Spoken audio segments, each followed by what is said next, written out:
Graça e paz. Vamos orar.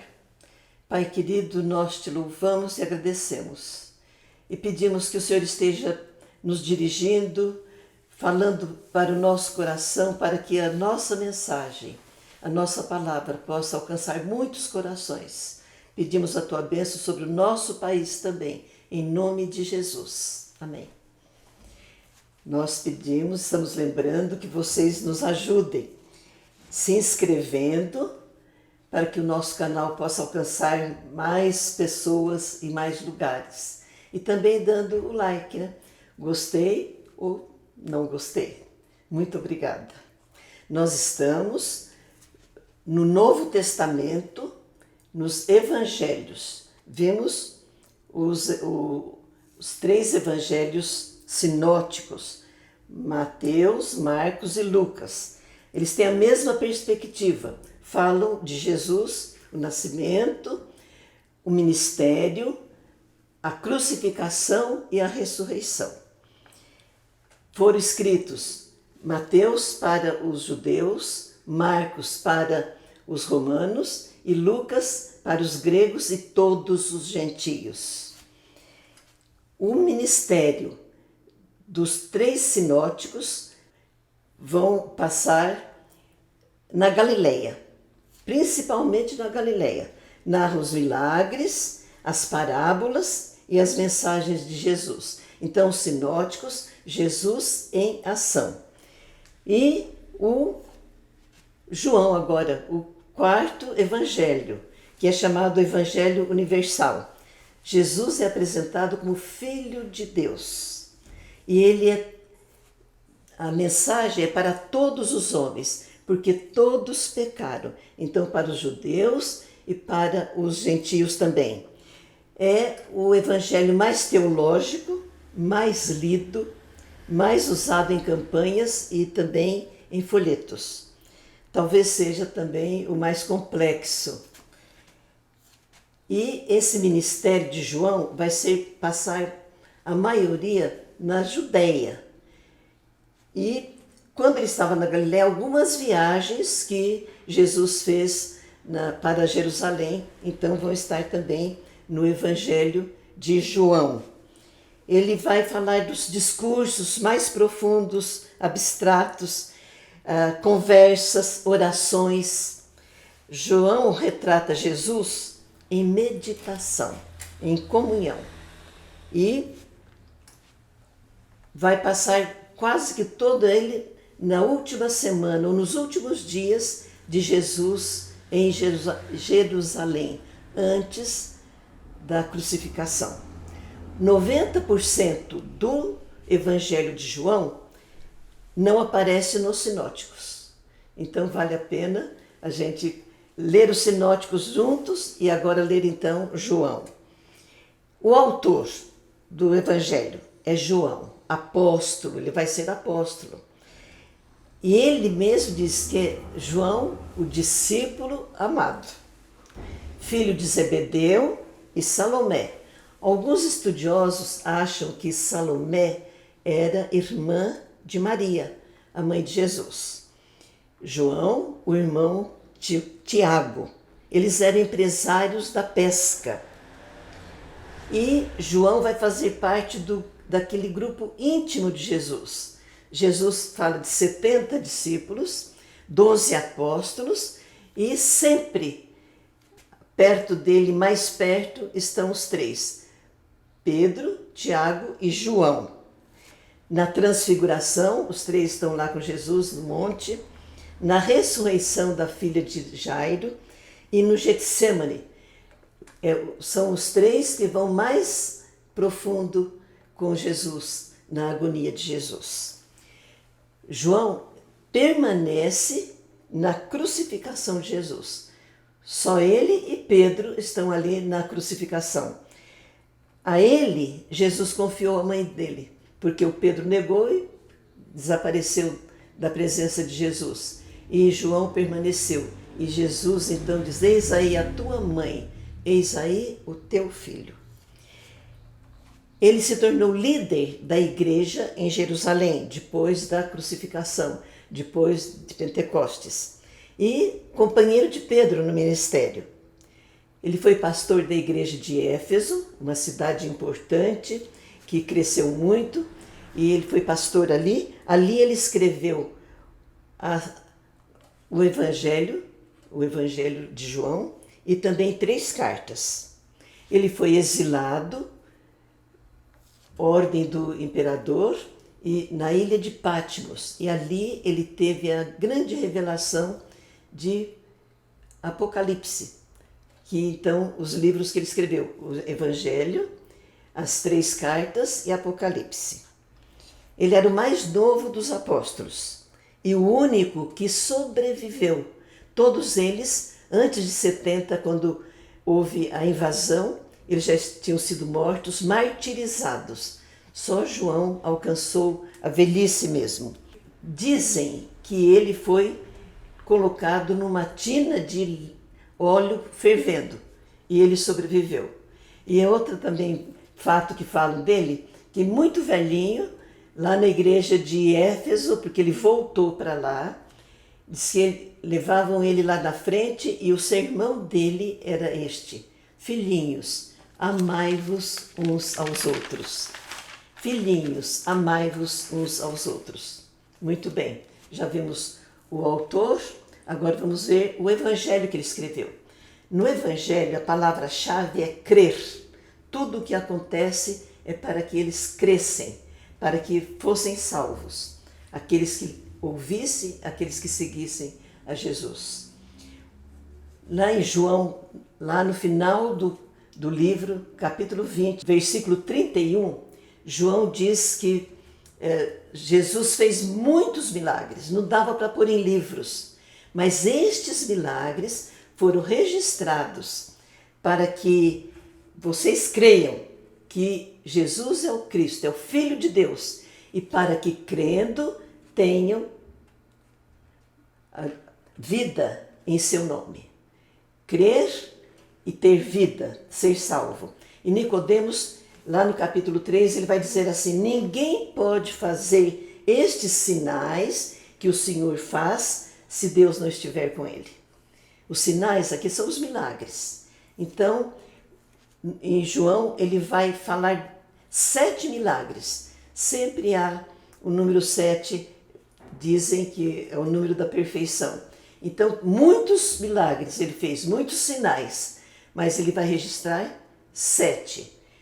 Lá no capítulo 2, logo ele já começa falando do milagre que aconteceu lá naquele casamento em Caná da Galileia. A água transformada em vinho. E a beleza do milagre era a quantidade, eram talhas que foram cheias de água. E quando o mestre Sala experimenta, era o melhor vinho servido no final da festa. Porque Jesus, quando faz o milagre, ele faz transbordante e de qualidade. O primeiro sinal, o primeiro milagre, e sempre os milagres vão terminar assim: os discípulos, vendo tudo isso, creram nele. Então, sempre depois do milagre, tem aqueles que creem, aqueles que chegam à conclusão de que realmente Jesus é o Filho de Deus. O segundo milagre, Jesus cura o filho de um oficial do rei. E o oficial chega e pede para Jesus ir, e Jesus ele acha que Jesus está demorando, e ele diz assim: vai antes que o meu filho morra. E Jesus disse: o seu filho vai viver. E no outro dia, quando eles vem falar para ele: o seu filho vive. E ele pergunta: que hora ele sarou? Que hora ele mostrou vida? Era realmente na hora que Jesus falou: o seu filho vive. Jesus então deu vida àquele filho do oficial de rei. Capítulo 4. No capítulo 5, ele vai falar daquele tanque de Betesda, um paralítico que ficava ali 38 anos, tinha esse homem, de paralisia. E havia uma lenda que um anjo vinha, mexia a água e o primeiro que entrasse no tanque era curado. E Jesus falou, você quer ser curado? Por ninguém me põe lá no tanque. E Jesus cura esse paralítico em Betesda, capítulo 5. No capítulo 6, ele vai colocar o que aconteceu, e estão nos sinóticos também, que foi a primeira multiplicação de pães e peixes. 5 pães e 2 peixinhos. Fala do menino, fala que o povo foi assentado, ficou sentado em grupos, eram 5.000 homens e sobraram 12 cestos. Capítulo 6. Jesus, capítulo 6, também o quinto sinal, ou o quinto milagre. Jesus anda sobre o mar. O mar estava agitado, o vento forte, e os discípulos estavam cerca de 5 a 6 quilômetros longe, e Jesus aparece e eles ficam amedrontados. E Jesus fala que eles não ficassem, estavam aterrorizados, que não ficassem com medo, que era ele, não tenham medo. E Jesus então chegou caminhando sobre o mar. Só quem estava com Deus, só quem é Deus poderia fazer aquele milagre. E sempre então a confirmação, os discípulos crendo e confirmando aquilo que eles estavam aprendendo, que Jesus é o Filho de Deus, Jesus é Deus. O 6º milagre, a cura de um cego de nascença, coisa que nunca tinha havido. Está no capítulo 9. E ele vai usar um capítulo inteirinho, de versículo 1 até o 41. E há todo aquele problema, porque pergunto, quem pecou? Os pais ou ele que pecou? Jesus falou, nenhum deles. O que está acontecendo é para que a glória de Deus seja manifesta, seja conhecida por todos. E Jesus então ele pega terra e saliva, e ele toca nos olhos do cego e manda ele no tanque de Siloé. E quando ele vai lá no tanque de Siloé e lava, ele passa a enxergar. Aí vem muita discussão, os fariseus reclamando porque era sábado. E quem curou? Foi ele um pecador? Aí o ex-cego diz assim, eu não sei de nada, quem é ele? Os pais também não quiseram dizer, não, meu filho era cego, agora ele que sabe o que aconteceu. Quem curou eu não sei. Mas ele fala assim, o que eu sei é que eu era cego e agora eu vejo. Que maravilha. Eu creio. Jesus depois encontrou com ele e falou que foi ele que curou. Você crê? E o cego falou, o ex-cego, eu creio. Então foi curado e foi salvo também. Depois, o sétimo milagre, o 7º sinal, foi a ressurreição de Lázaro. Tem Marta e Maria, as irmãs que estavam lá, que elas reclamam que ele não estava lá, por isso que ele morreu. E elas moravam em Betânia. Jesus chega, já fazia 4 dias que Lázaro estava sepultado. E aí diz que Jesus chorou. E falaram, olha como ele amava esse amigo dele. Jesus chorou. E as irmãs, quando reclamaram, Jesus falou, eu sou a ressurreição e a vida. Ninguém vem ao Pai senão por mim. E Jesus então fala para Lázaro, Lázaro, venha para fora. E deu a ordem para que eles tirassem as tiras, ele estava todo amarrado, tirassem as tiras de Lázaro.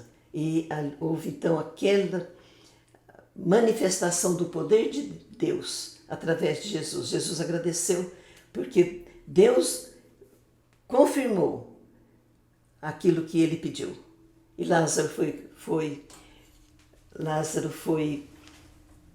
ressuscitado. Então aqui nós vemos os sinais. Os sinais foram registrados para que as pessoas, vendo as maravilhas, crescem que Jesus era o Filho de Deus. Vamos lembrar, Mateus, Jesus é rei. Marcos, Jesus é o servo poderoso. Lucas, Jesus é o homem perfeito. E João, Jesus é o Filho de Deus. Só ele podia fazer os sinais que ele fez. Só ele poderia se doar. Ele se doa para morrer em nosso lugar. O Filho amado de Deus, único Filho. João vai dizer assim, porque Deus amou o mundo de tal maneira que deu o seu Filho, para que todo aquele que nele crer não pereça, quer dizer, não vá para o inferno, mas tenha a vida eterna. E Jesus está aqui nos vendo todo o ministério dele, preparando a vida eterna para todos aqueles que creem. Vale a pena a gente ler a Bíblia todos os dias. E João é um livro especial. É a gente conhecer esse Jesus, que é vivo, ele está vivo e ele continua nos ouvindo, nos atendendo e fazendo os milagres também. Que Deus nos abençoe.